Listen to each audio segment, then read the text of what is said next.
As I said, it's great to be here. This is a Mayor's Fund activity, I think. And so in this nice picture, you can see the mayoral headquarters here on the South Bank.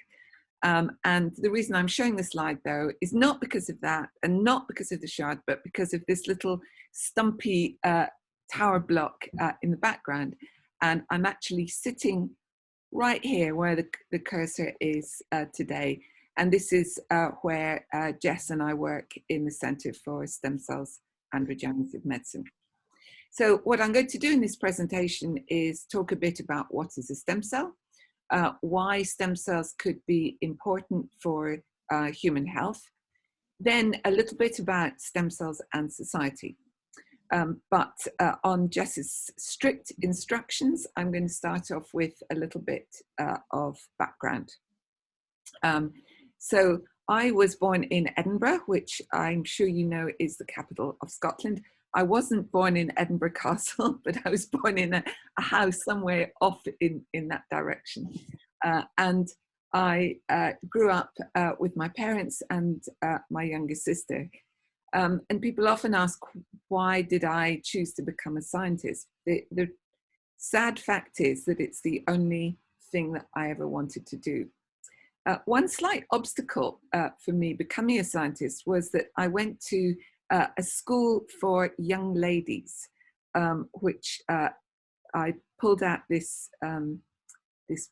picture from, I have to say, it belonged to my mother and was not in my possession. You can see me in here looking quite solemn. I'm still very friendly with many of the girls I went to school with. But it was very much a school for young ladies and not for young scientists. And believe it or not, when I said that I wanted to study biology, I was told, no, you're too clever for that, you've got to study physics. Quote, biology is for nurses. And it's shocking to think that, because biology is such an amazing and respected subject now. But back then, I literally taught myself biology from a textbook while doing physics. So I would say this was a privileged background. You can see it's a pretty homogeneous background. It was an all-female background, which I think is probably in hindsight was a good thing. But for me, the issue was really breaking out of expectations to follow my passion for science. One of the things that actually I share in common with former Mayor of London, Ken Livingstone, was I really am interested in amphibians. And so from an early age, I was constantly studying newts and frogs, really anything like that. And so, as I say, it was fun. I still love all creatures, all plants. I'm really interested in them. Another part of my childhood, which I think with hindsight was significant, was that my father, who's shown here, he was a professor of dentistry in Edinburgh. And when I was 10, he took the family to Buffalo in New York State because he went on a sabbatical to the university there. So that's my father, my mother, my little sister and me with a couple of friends. And it was very challenging going from my school for young ladies to a school which, shockingly enough, had boys and girls in it. And to realize that the way I was used to being educated was completely different in another country. But that sort of shock to the system, realizing that not all people have the same background, I think was really liberating, and with hindsight was really important. So probably with that spirit of disobedience, I decided instead of going to a university in Scotland, I would apply to Cambridge University. It's a university that I had only heard about by watching the Cambridge-Oxford boat race on TV. But I applied to this college here, which is called Murray Edwards College. It's not, as you can see, a conventional college that has been around for a long time. But it was very important because it was founded specifically to increase the number of places for women scientists. And it still remains one of the few women-only colleges in Cambridge. And I think the security of that background was really important for me. After that, I went to Oxford to do a PhD. So in terms of a classic science training to become a professor, you go to university and you study a topic of interest, and then you go and do a period of research in somebody's lab. And it's called a PhD. In Oxford, it's called a DPhil. And I worked with this man, Henry Harris. He was a very inspirational, very straight talking man. And I remember when I showed up for my first day, he said, well, there are only two intellectual challenges in science. One is cancer, which you'll know about. The other is differentiation, which I'll talk about a bit later. And he asked me which one I wanted to work on. So I told him I wanted to work on differentiation, and he gave me a cancer project. But it was okay, because the freedom that I had working with him, I think, stood me in good stead later. But when it came to my studies on cancer cells, that's malignant cells, the project that I had could not be carried out in Oxford. It required a collaboration with these scientists who were working in Germany in a town called Göttingen. And again, just as going to Buffalo when I was 10 was really changed my thinking about my life and the international dimension, being sent to Germany when I was a young PhD student to carry out some experiments was really interesting. The atmosphere in the German lab was completely different from the atmosphere that I knew in Oxford. And I suppose it helped give me a taste for adventure. So when I got the chance to get my PhD and carry on my research, I moved to MIT, which is in Cambridge, Massachusetts, and I worked with this man, Howard Green. He had trained as a doctor, but he ran a very successful science lab, and he was interested in this process called differentiation. He also had shown that he could grow cells from human skin in the lab, which I'll tell you a bit about later. And so I was able to be in an environment in a different country, but studying something I was really interested in. But just as important as working on a topic I cared about, I had some amazing colleagues. So Bruce Spiegelman and Elaine Fuchs are very famous scientists, but back then they were just my lab mates, and their drive and utter certainty that they were going to succeed in science was very influential for me. So after that period in America, I returned to Britain. And since then, I've run research labs in a number of different places. But I moved here to King's College London, to Guy's Hospital back in 2012. And what I really like about it is that this little tower actually acts as a nucleus for a lot of related research in the hospitals associated with the university. So that's Guy's Hospital, St. Thomas's Hospital, King's College Hospital. And the friendliness and willingness of colleagues to share ideas and work together makes it a really nice environment. So I came to King's to set up a centre to study stem cells, but you might be wondering after this preamble, what is a stem cell anyway? Well, to talk about stem cells, I always think it's useful to go back in history to the early days when people were interested in understanding how the human body works. Very famous artists would often have access to cadavers, and they would dissect them so that they could make better artistic representations of the human body.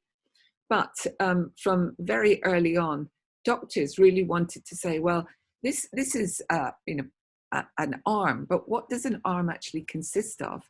And as tools for understanding tissues got better and better, and people developed microscopes and realized that tissues are made up of cells, they realized that there are some tissues which are constantly being regenerated throughout our life. And so I would say that the origins of stem cell research lie in a desire to understand how the tissues in the body are maintained in adult life. Now, this is looking at one particular tissue, the skin, and it's looking down the microscope. So these little individual golf balls, if you like, are the nuclei of individual cells. They contain the DNA, the information about what makes a cell a cell. But if we look at the skin, the outer covering of the skin is called the epidermis. And it has a very important function because it protects our bodies from losing water and also from penetration by bacteria and other microorganisms like fungi. So early scientists looking down the microscope at the epidermis noticed that it's made up of several layers, and that some of the layers have nuclei, but the ones outside on the surface of the skin don't have anything. They're literally dead cells which are made up, which are designed to be a highly protective and effective barrier. So people realized that if you want to keep making epidermis throughout your life, then these new cells that are produced down here in the living layers of the skin must give rise to these outermost dead cells. So the concept is of a stem cell being a cell in an adult tissue which divides, makes more of itself, but also produces cells that mature or differentiate to give rise to specialized cells. So this, of course, is a tissue that I've worked on ever since I went to MIT to work with Howard Green, but it's just one of a number of examples of tissues that are maintained by stem cells. Another one which you'll all be familiar with is the blood. This isn't a picture of blood, but it's a sort of process map of how you get from a stem cell over here on the left-hand side to the cells that you will have heard of. So in all of you'll have read about COVID and vaccines, you'll know the immune system is very important, and you'll know that T and B cells are parts of the immune system. You'll know that blood is red, and it's red because of these cells, erythrocytes, which carry oxygen around the body. So all of these different, very interesting cells come originally from a stem cell in the blood. And this process of cell division and differentiation is crucial in the blood because some blood cells, like these fragments called platelets, have a very, very short lifespan of only a minute. So if your stem cells were to pack up, you would really be in trouble quite quickly because you wouldn't be able to make all of these differentiated cells. Now, if we try then to define stem cells in our bodies, we'd say that these are cells that reproduce themselves, so they make more cells like themselves, but they also produce daughter cells that undergo further specialization or differentiation. And by and large, a kind of a rule is that stem cells in the blood make blood, stem cells in the skin make skin, stem cells in the muscle make muscle. So you could imagine that making the right cells for the tissue is kind of important. We would really be in trouble if the stem cells in your skin suddenly decided to make blood, for example. And so this is the state of play kind of rule of tissue stem cells. But all of that has been turned on its head by work on a different kind of stem cell. And that is a stem cell which is made artificially in the lab, and it's called an embryonic stem cell. Now, what an embryonic stem cell is a cell line which has been made by isolating a cell from a human embryo. So here we're looking down the microscope at an embryo which has been created for the purposes of in vitro fertilization to help an infertile couple to have a baby. And if you, instead of implanting that to try to make a baby, if you instead in the lab expand that, you can make these things called embryonic stem cells. Now, embryonic stem cells obviously haven't come from an adult tissue, so they don't know that rule about only making the right kind of cell for the tissue where you find yourself. And in fact, with the right culture conditions, embryonic stem cells can make all of the cells in the adult body. And the word that we use to describe that property is that we say that they're called pluripotent stem cells. It just means that they can make multiple cell types. And over the years, since people discovered embryonic stem cells, they've developed techniques in the lab to instruct embryonic stem cells to make the specialized cell types which are characteristic of adult tissues. So in this microscope picture here, embryonic stem cells have been stimulated to differentiate into muscle. Now, a feature of muscle is that individual cells have got more than one nucleus, and these blue rugby balls are individual nuclei. And you'll be aware that muscles contract, and the contraction depends on contractility at the level of individual cells. So these little zigzag green lines that you can see are the contractile machinery of this muscle cell. If instead of making muscle, you want to make nerve, there are techniques in the lab to turn embryonic stem cells into nerve. And the examples of nerve cells are shown here. Of course, nerve cells conduct electrical signals around the body, so they need to have very specialized processes that connect them to one another. And so here you can see individual nuclei, again, these sort of oval-shaped structures, and then you can see these lovely pale green tendrils, if you like, which are connecting, for example, this nerve cell to this cell, and that communication is essential for our nervous system to function. So I told you that there's a role for stem cells in adult tissues. I've told you that you can make embryonic stem cells in the lab, which are called pluripotent stem cells, and that they can be directed to differentiate into lots of cell types. But the rules changed again, and the rules changed back in the mid-2000s through the work of this man, Shinya Yamanaka, who won the Nobel Prize in 2012.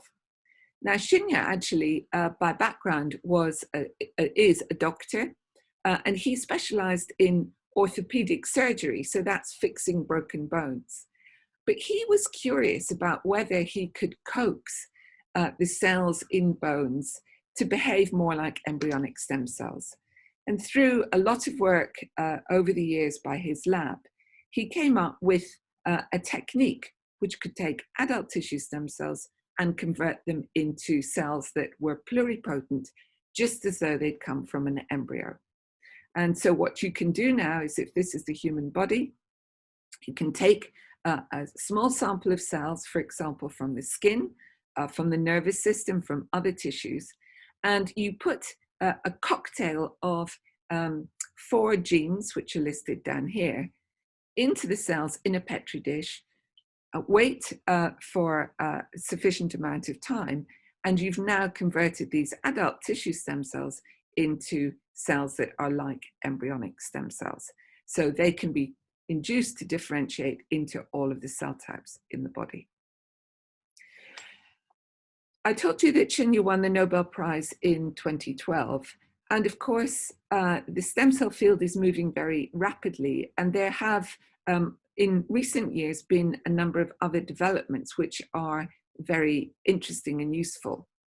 And one of the things is to realize that if you take stem cells from an adult tissue or from an embryo, you can coax them to make a little mini organ in a culture dish. And so regardless of whether you start with tissue stem cells or embryonic stem cells or iPS cells, you can make little mini organs in the dish. I really like this picture. It shows you a tiny little mini human intestine, which has been made by our colleagues here at Cornell University. It looks a little bit, I suppose, like an octopus. The fluorescent staining just allows us to distinguish different kinds of cells that go to make up the intestine. But there are already studies underway to see whether you could use this actually to repair damage in the intestine.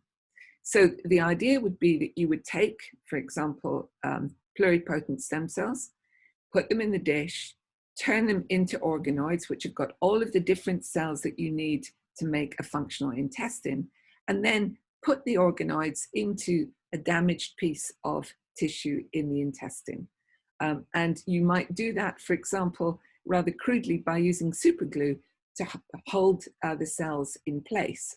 But the idea would be that over time it integrates into the damaged tissue, and bingo, you have achieved repair of some pretty nasty diseases.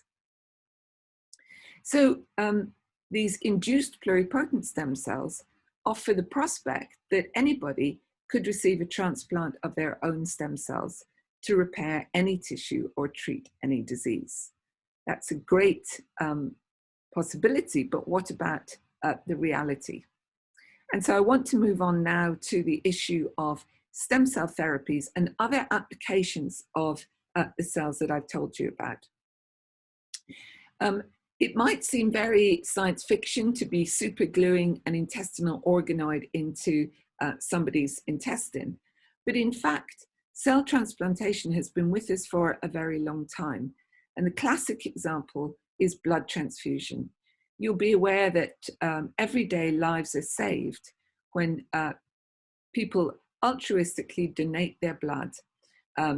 It's tested to find out who it will be compatible with, and then it can be shipped to different parts of the country and given to patients in hospital. And blood transfusion is a mainstay of treating patients in hospitals now. It can be further refined by purifying stem cells and, for example, harvesting the stem cells to kill off cancer cells in the body, or to regenerate the blood after treatment for cancer. I told you that I started my research career with Howard Green, who had developed a method for culturing cells from human epidermis, and that is a technique which is still used. It's also used a modification to treat the cornea.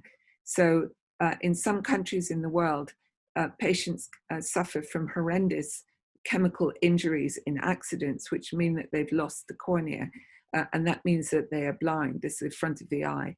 And by expanding any remaining cells in a dish, you can make a cornea which will restore sight. So I'm not going to go through all of these different possibilities, but you will see that already there are trials going on primarily for safety of embryonic stem cell derived cells and also of iPS derived cells. So this is a long way off routine treatment like blood transfusion, but the direction of travel is set. This picture actually shows you what cultured human epidermis looks like.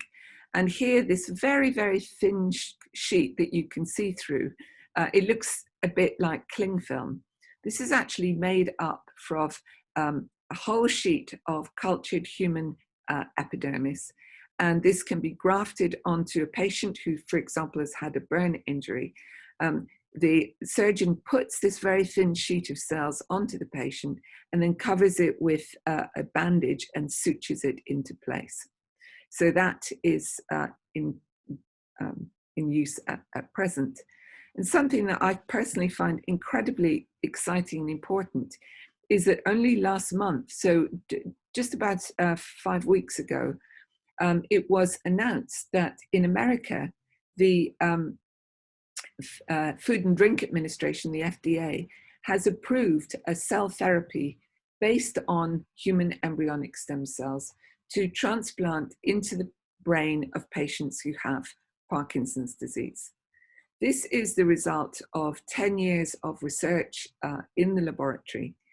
These trials are purely for safety. It's not expected that these will necessarily benefit the patients. But the fact that this has been approved as a potential treatment for patients is hugely significant, and it shows how fast the field is moving. I've talked so far about transplanting cells into the body, but there are lots of other applications of stem cells which are important now. And two of those are from modeling disease. So in other words, if you have a disease, can you recreate that in a dish to find out more about the disease? And also, can you use stem cells if you want to discover new drugs that will work better than conventional drugs? So just to illustrate how this can work, if we imagine we've got our patient over here, we take a biopsy, a few of their tissue stem cells, we turn them into iPS cells, we differentiate them into the cells of interest.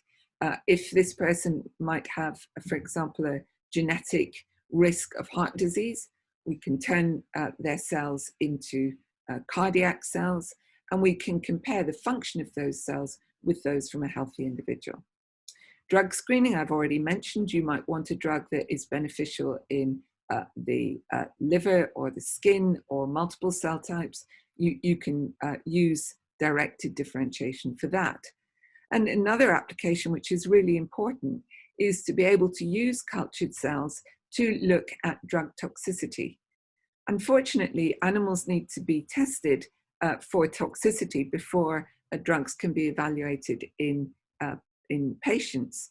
And if you can cut down the number of animals that need to be used for toxicity tests by doing tests in the culture dish, that is definitely a desirable and practical application. So I'm just about at the end of my presentation, but I want to talk about the last issue, which is about stem cells and society. You will no doubt have realized that as I've been talking, there are a number of ethical issues that come up. What are the ethics of and the guidance for destroying human embryos to make stem cells? What are the ethical issues about isolating cells from a donor and also of transplanting cells into a patient who is very sick? We're very fortunate in Britain, actually, that we have really good progressive legislation, and that our politicians in the Commons and the Lords take the time to debate these issues and to listen to people with diverse views and try to incorporate those in consultation before laws are voted on. But aside from those ethical issues, we do have to be aware that there are a number of ingredients that could lead to a potentially lethal cocktail. So patients are sometimes desperate, and they don't necessarily want to be told by their doctor that there is no cure for their disease. Scientists like me have a habit of being enthusiastic. We celebrate the fact that you can go from an iPS cell to an intestinal organoid, and we'll always talk about the benefits of that, and we want to think about that and think about the practical applications.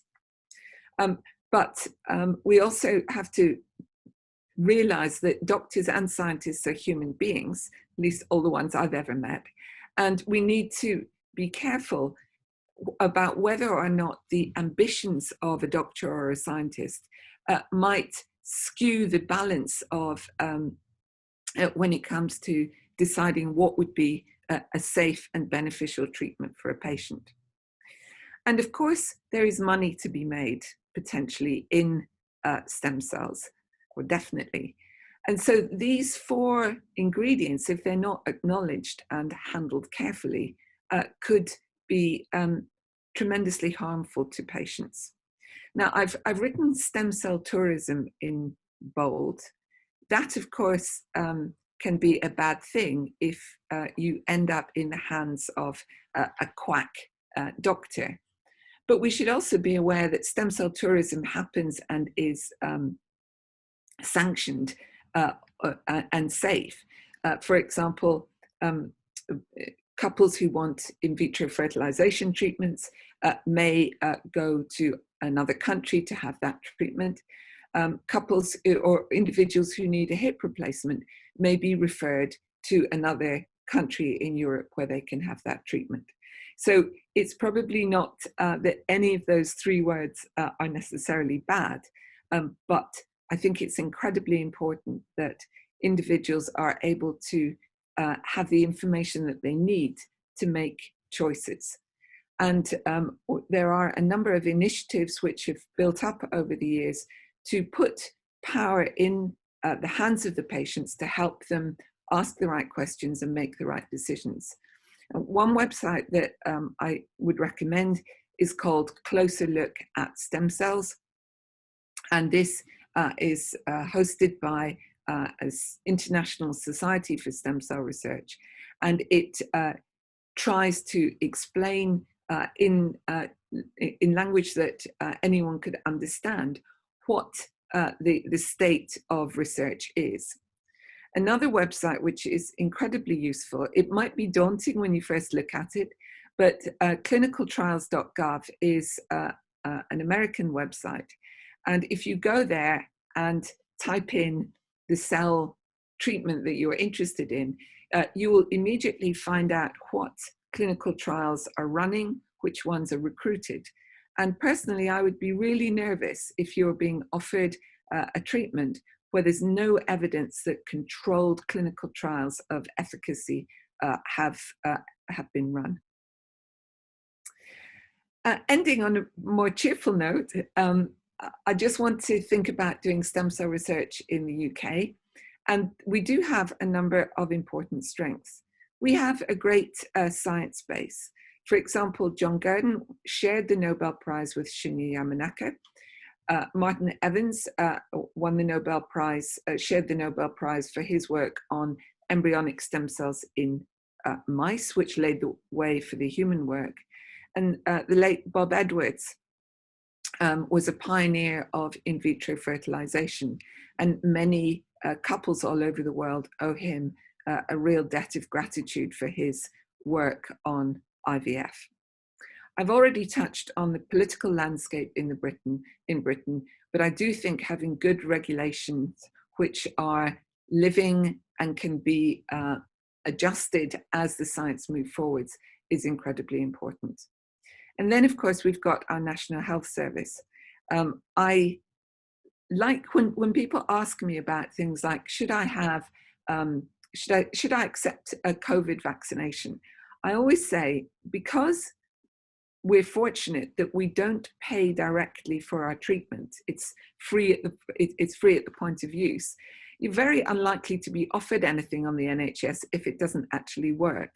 And so I would heartily recommend signing up for flu vaccines, vaccines for COVID, any of the kinds of interventions which are available on the NHS, because the rigorous analysis of whether that is going to benefit our society has been carried out.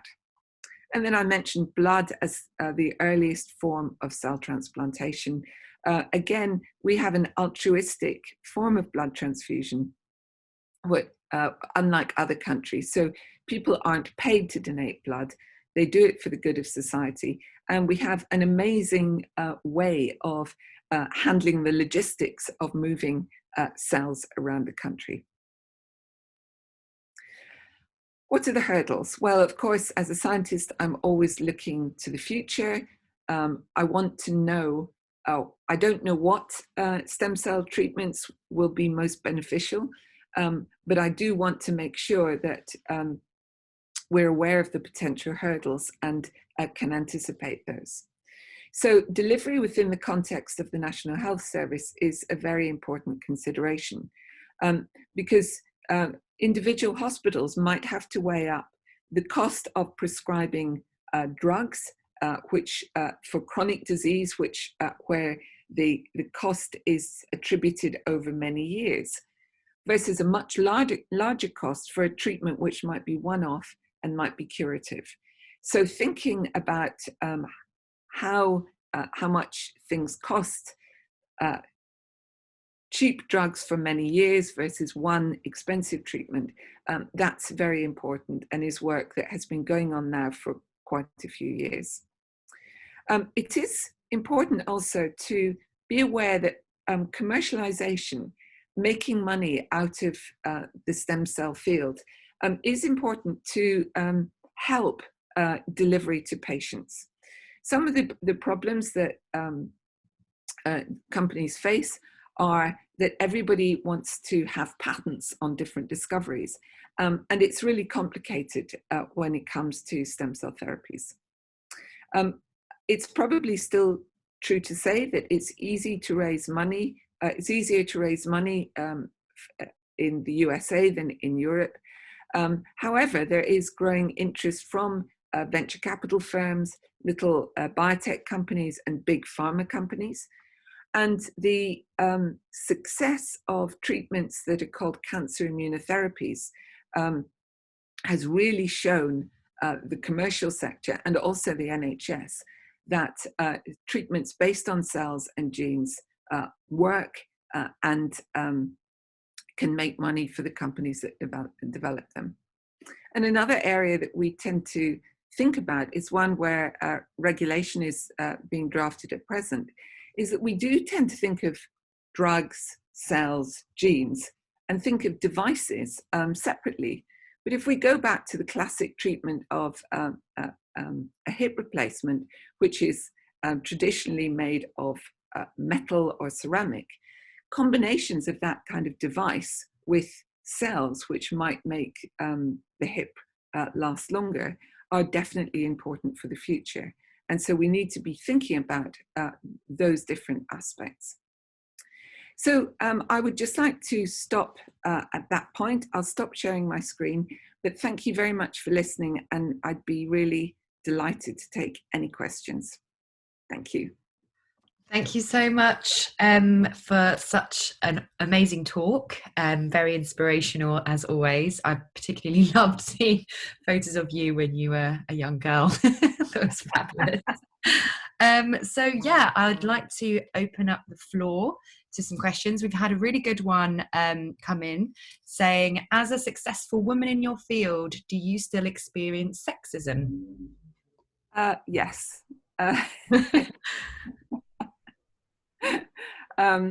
I think it's very important to acknowledge that, and also to look out for sexism wherever to look out for the experiences of others. And I feel that there have been tremendous strides in the last 20 years for women scientists. But I do think that we need to look out for other parts of society where people may be subject to behavior which is really not conducive to them, people reaching their full potential. Okay, thank you for that answer. And a next one would be, do you feel that the funds to the NHS are being evenly distributed and the research carried out is environmentally friendly? Some good questions. Great questions. I do not have, I have nothing to say about the distribution of funds to the NHS because I honestly don't know. But I can say some things about research being environmentally friendly because that is really important. And there are two things I want to say about that. The first is that people who are making research buildings, for example, now realize, have woken up to the fact that they have a responsibility not just to make a really nice laboratory, but they need to make sure that it is not damaging the environment. So there is a lot of work that is going on to address that. And there's some quite interesting challenges in London. For example, some of you will know White City underneath the Westway. It's traditionally a kind of, you wouldn't say it's like the greatest, most environmentally super place in the country. But as that is being developed by Imperial College London, they have the opportunity to look across quite a large area and make sure that a new building here can compensate for an older building which is less friendly. In our lab, we are working very hard with a movement called LEAF. I can't remember what it stands for, but that is trying to make sure that in the lab we use fewer plastics. We recycle much more than we did before. So you're really, when it comes to environmentally friendly research, you're pushing it an open door. Everyone's really keen on that. I know that we have sustainability champions in the lab notifying everyone and sending emails and making sure that everybody's doing their bit where they can.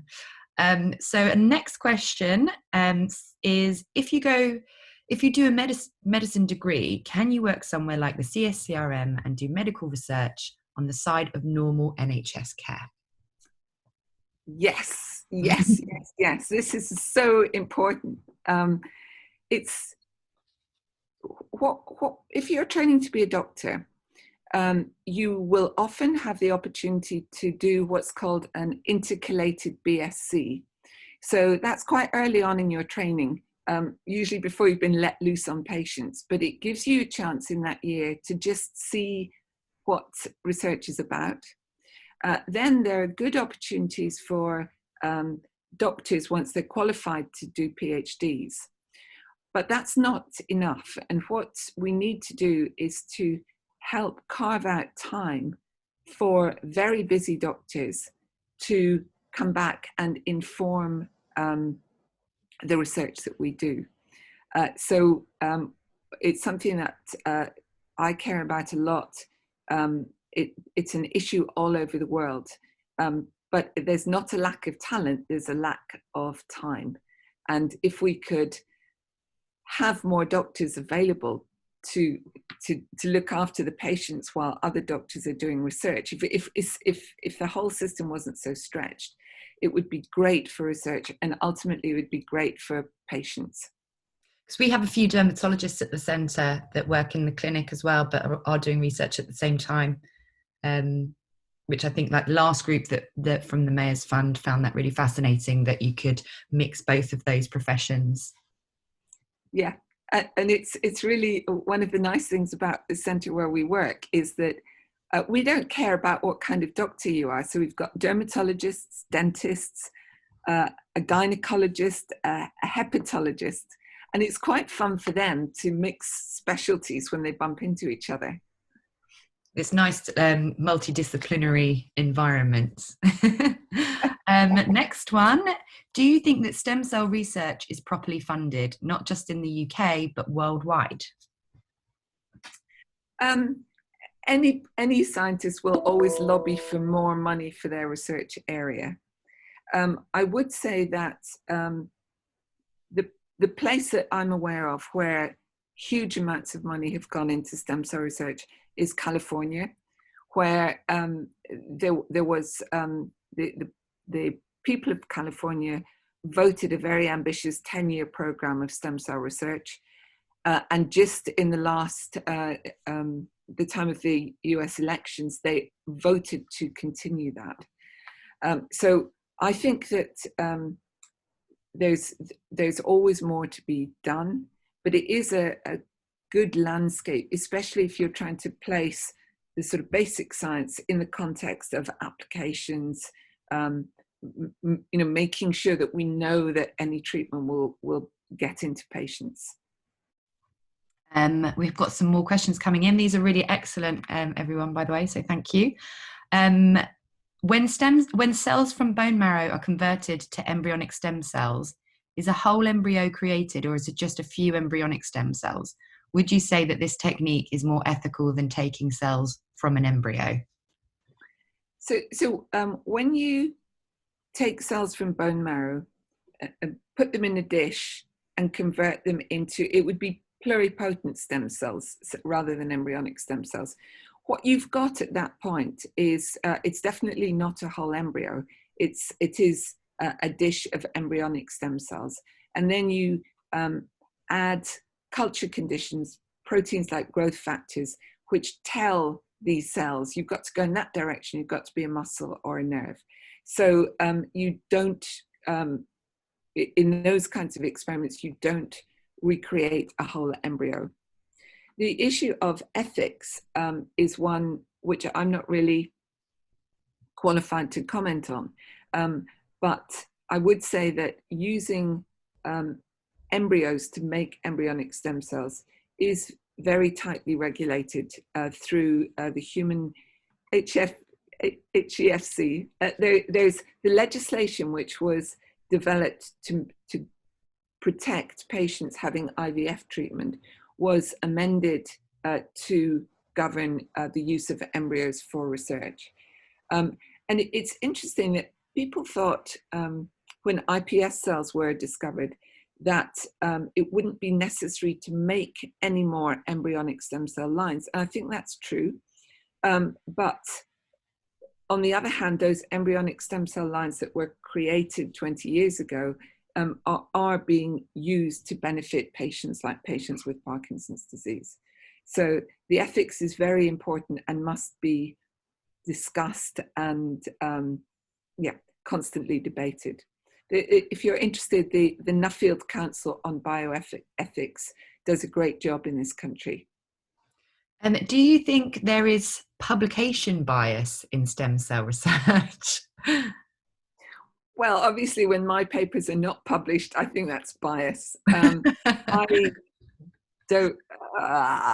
don't think there's any special bias for or against stem cell research, but you can, So I don't think so. I think it's scientists being scientists. Personally, do you think we should carry on research on stem cells to make humans more advanced, like limb replacements to patients who aren't ill but simply want to change themselves? I know designer babies are more related to genetic modification, but stem cells do seem to possibly contribute to this development. What do you think? I suppose if the concept is that you could make somebody, you'll have watched all these films where you get humans who are part human and part robot, so are enhanced. I personally would not be enthusiastic about that. This would be obviously subject to regulation, and even to do research with a view to doing that, it would be highly regulated. But I'm very optimistic about medical research as a whole, giving people living longer with a higher quality of life.